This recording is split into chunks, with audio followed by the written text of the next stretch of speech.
This is Gary Atensi with CNTV, and today we're in Commerce City, Colorado. I'm here at the Radiance Church. Since 1979, they have been sharing the gospel through an authentic community of believers. I am here and joined by the Bender leadership team, we could say. Let's start off a little bit about each one of you. First of all, let's start off on this side. You have been here, pretty much leadership of the church since the 80s. Share with me a little bit how you got involved in the organization here.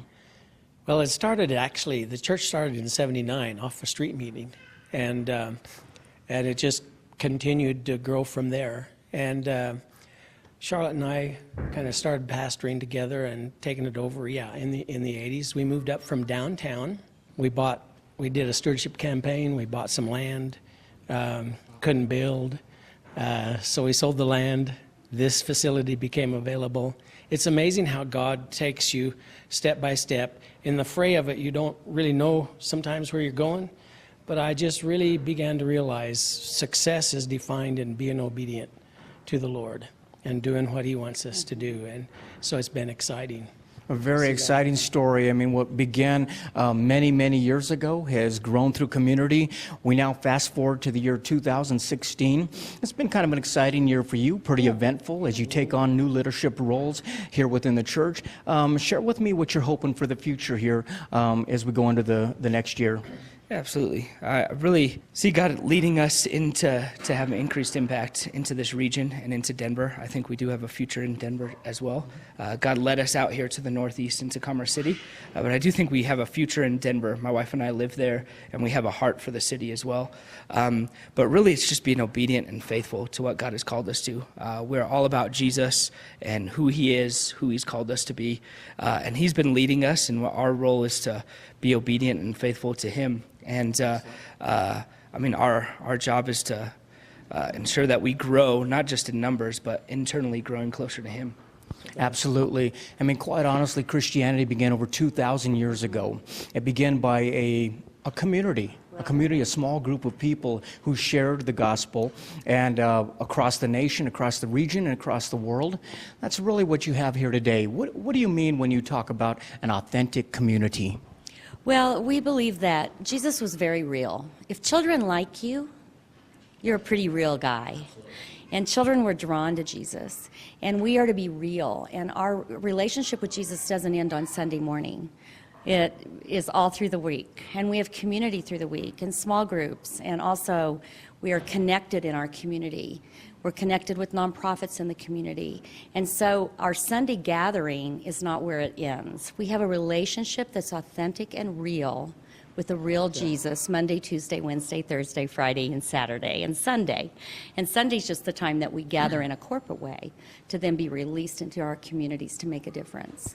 Excellent. I mean, obviously a community, when I look around, you basically have a group of people here that are pretty diverse. I mean, diversity is here. I see different, basically cultures, different socioeconomics, different music, even different languages. Is that important when it comes to bringing everyone together, and is everyone welcome here? Yeah, that's a large part of who we are. God bringing a lot of cultures, even languages together. We've recently begun interpreting in Spanish, so those who don't understand English well enough can wear headsets, and we have a very good interpreter who interprets the sermons and whenever we're gathered together. So that is really who God is creating us to be. Along the lines of an authentic community is we're not fake, and we are who we are, and this is who God has called us to be. You know, we're not trying to manufacture anything or create a big machine of a church. We are who we are, and we walk in that.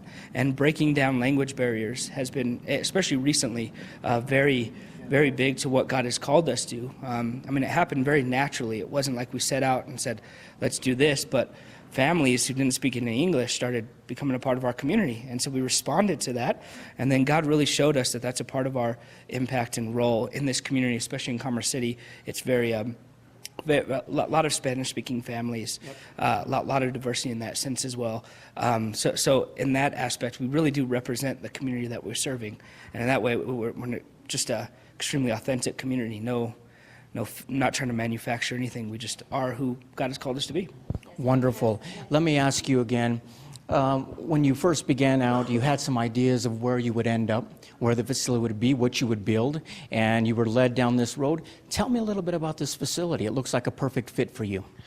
Yeah, we had sold the land because we knew we weren't going to build.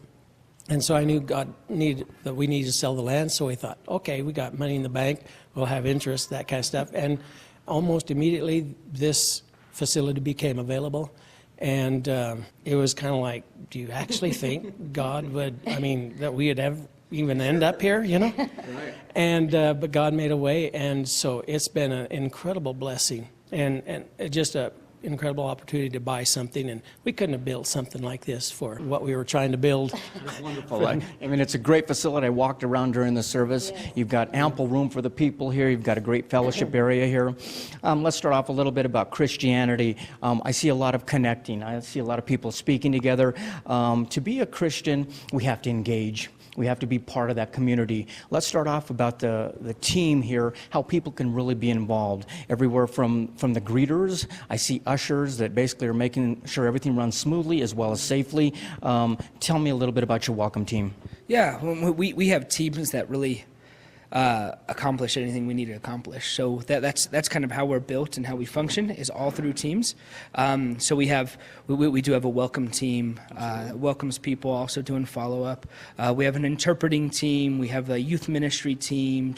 We have the cafe and atmospherics team. So everything we do is team-based. Even the leadership of the church, which is, we would call this the eldership team, which are the pastors that lead the church. Everything is team-based.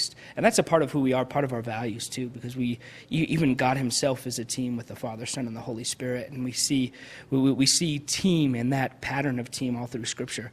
And that's how we've kind of begun to function, is through teams. So there's lots of ways for people to get engaged through service, with serving on a team, and that's really just how we function. Well, let me ask you this. Obviously, not only diversity between different languages, but obviously between different age groups. We're hoping a church that is open to the elderly all the way down to the children.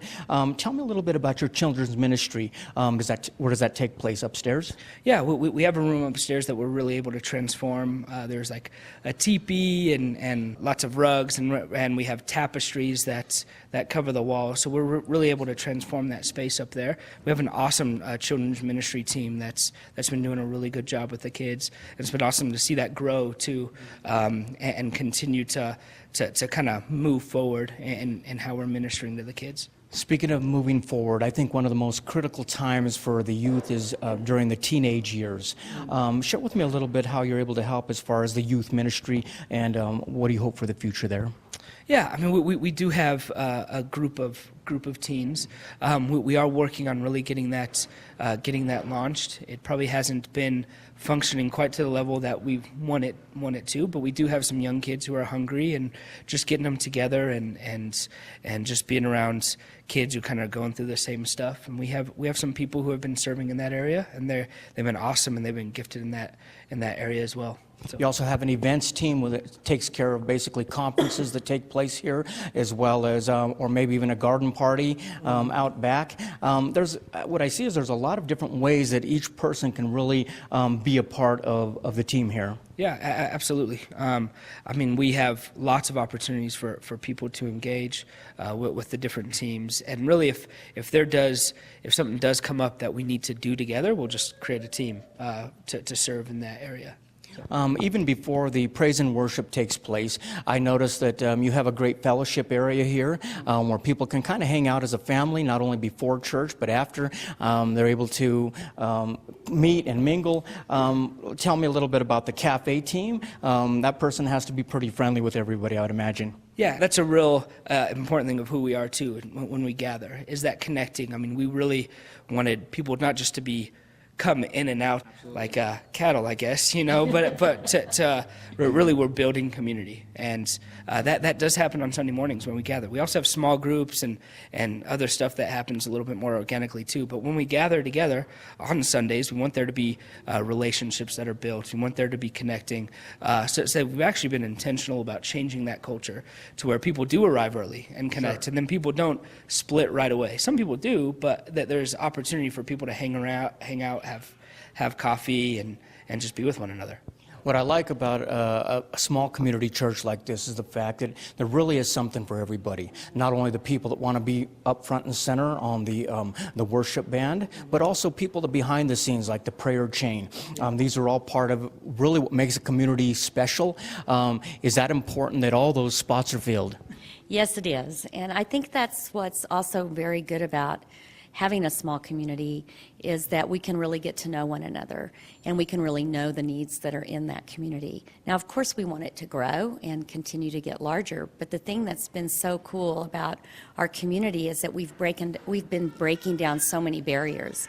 From the very beginning of this church, it's been very diverse.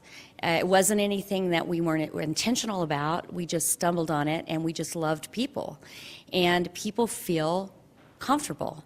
No matter what I mean by comfortable, they feel the love of God. And when you feel the love of God, then your preconceived ideas about one another can break down. You labor together. You go through struggle together. You pray together. And it's really been exciting to see what God's done. Speaking of folks that basically are able to find the love of God and basically almost get out of their seats, no other way does that more than I see of music out there. Beautiful music, people get up, really enjoy it. Has music been something you've done your entire life? Yeah, music's been a part of my whole life. I mean, it's what I do, it's what I breathe, it's what I live, really, so...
Aspen Grove Salon in Castle Rock has a unique high-end feel.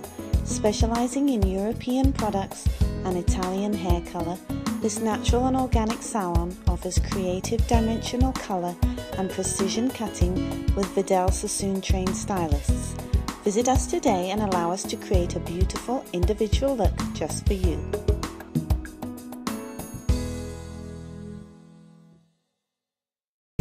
Canine Rehabilitation and Conditioning Group leads the industry of animal rehabilitation, and our caring team will help your dog or cat to feel stronger, move better, and get back into the game of life. Our rehabilitation experts are leading the industry of restoring quality of life to geriatric, injured, overweight, post-operative, and neurological or otherwise compromised dogs through physical therapy and integrative veterinary approaches.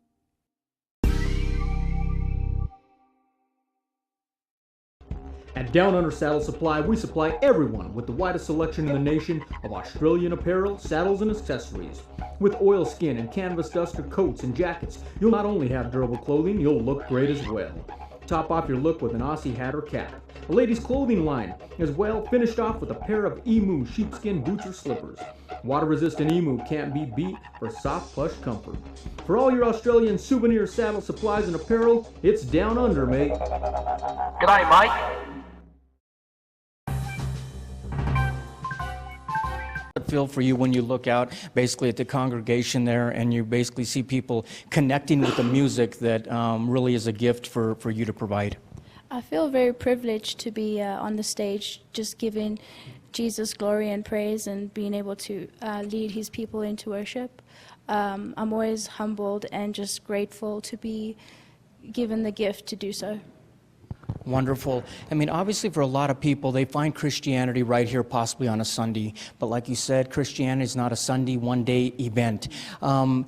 the actual message of Christianity is not meant to stay here within four walls. It's meant to go out and reach the community.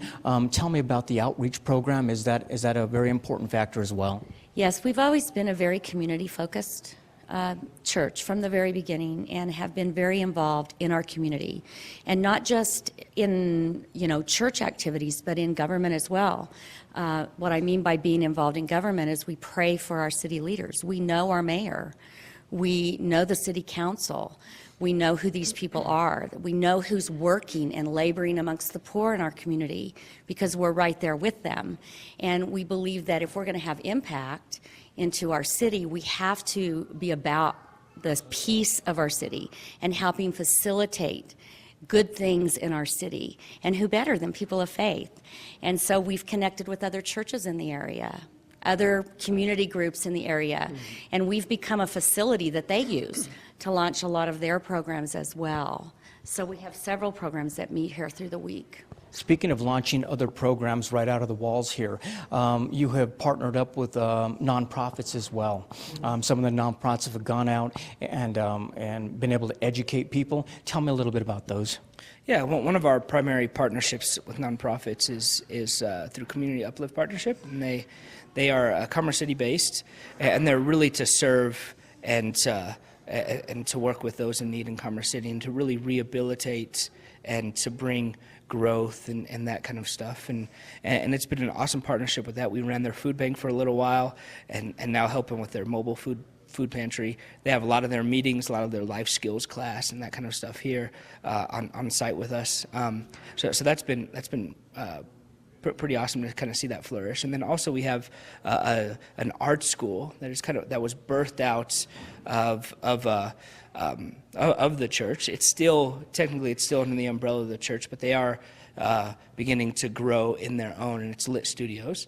And it's primarily a dance school, but they also focus on a lot of the arts as well, as far as music lessons and canvas arts and that kind of stuff. So absolutely, it's meant to reach out beyond the walls here. Yes, and what's been really exciting is that we've also partnered with a Denver-based nonprofit called Save Our Youth. We were the facility that actually hosted their educational program in the summer, and that works with getting kids. It's a mentoring organization that works with getting kids mentors, and they've had tremendous success in kids graduating from high school, and we do a summer academy, and which works on getting them up to grade level. And so there's a number of, partnerships. We don't believe we have to reinvent the wheel, but we are committed to nonprofits that help break cycles of poverty. That's really our mission, if we're going to be involved in the community, to help the poor, which is so much a part of what the scripture talks about. Absolutely. So we're basically talking about a community. A church understands that they're not an island all by themselves. They have to partner up with others as well, and yet you're welcome to everyone here. Viewers, take a look at the bottom of the screen right there. What you're going to see is their website. First of all, on the website, you can take a look at the different service times they have for you right there. Take a look at the leadership team, not only the 4 vendor leaders that I have right here, but also an entire list of team that have come together to basically spread the message of the gospel. You can also take a look at the website there and check out their podcast.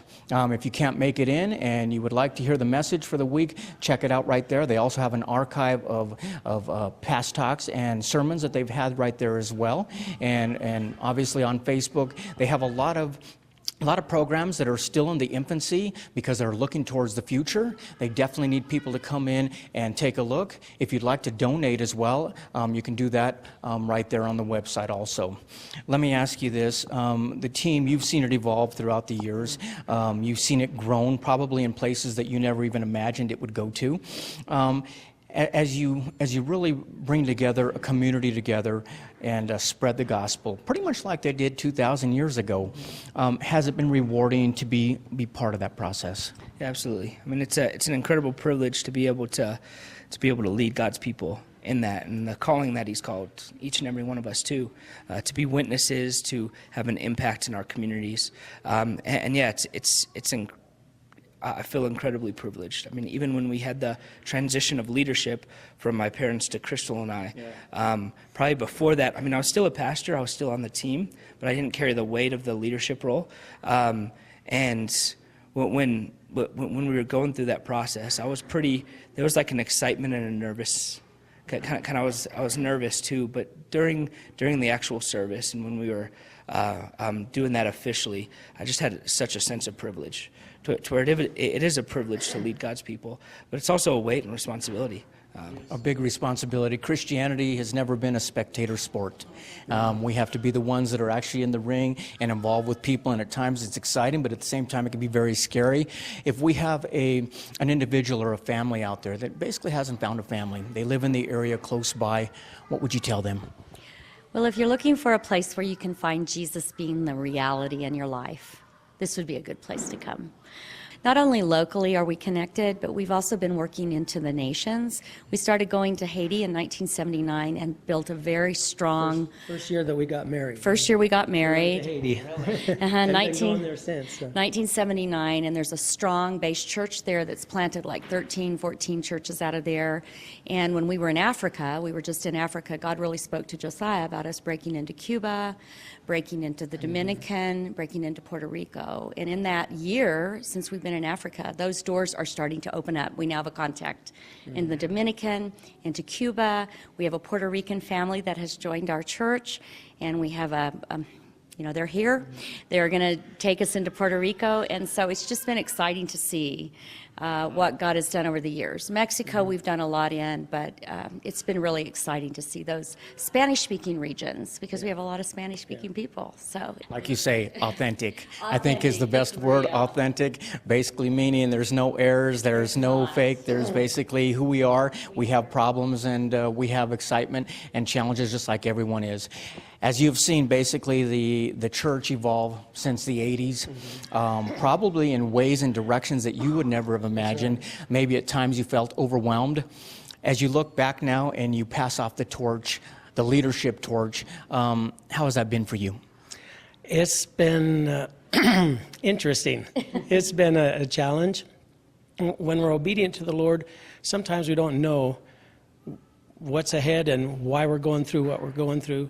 But I had to do what I knew I had to do, and that was in trying to transitioning the church and all that kind of stuff. And little did I know that I was actually setting it up for my son to take over, because it wasn't on our radar for him to take it over. I just knew that we had to do what we needed to do. And then in February of this year, we turned it over to Josiah and Chrissy, and it's been a great experience. I feel privileged that I'm able to stay here, to be a part of the leadership, to be on staff, continue here. Sometimes the head guy has got to leave in order for the new one to take over, but it's, a good leader is a good follower too. And so I support Josiah and Chrissy and all they're doing, and I've seen them rise up and do what they need to do, and they're taking it to places that I couldn't take it. It was time. It was just one of those times. Yeah, I could have